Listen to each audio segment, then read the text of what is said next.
سیدنا ابو ہریرہ رضی اللہ تعالیٰ عنہ بیان کرتے ہیں کہ رسول اللہ صلی اللہ علیہ وآلہ وسلم نے فرمایا، من نفس مؤمن کربتا من کرب الدنیا نفس اللہ عنہ کربتا من کرب یوم القیامہ۔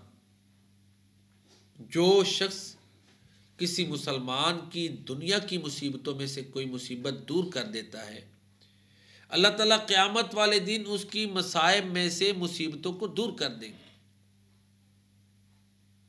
جو کسی صاحب ایمان کی تکلیف کو دور کرے گا، اللہ تعالیٰ قیامت والے دن اس کی تکلیف کو دور کر دیں گے۔ پھر آپ صلی اللہ علیہ وآلہ وسلم نے مزید فرمایا، وَمَن يَسَّرَ عَلَى مُوسِرٍ يَسَّرَ اللَّهُ عَلَيْهِ فِي الدُّنْيَا وَالْآخِرَةِ۔ جو کسی تکلیف اور مصیبت میں پھنسے ہوئے شخص پر آسانی کرے گا، اللہ تعالیٰ دنیا اور آخرت میں اس کے لیے آسانیاں کریں گے۔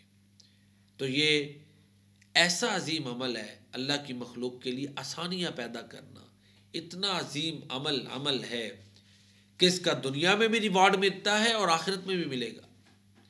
اللہ کے نبی صلی اللہ علیہ وآلہ وسلم نے فرمایا کہ جو شخص کسی مصیبت زدہ سے تکلیف کو دور کر کے اس پر آسانی کرے گا، دنیا اور آخرت میں اللہ تعالیٰ اس کے لیے آسانیاں پیدا فرماتے ہیں۔ پھر آپ صلی اللہ علیہ وسلم نے فرمایا، جب تک کوئی بندہ کسی انسان کی حاجت میں لگا رہتا ہے، اللہ تعالیٰ اس کی حاجات کو پورا کرنے میں لگے رہتے ہیں۔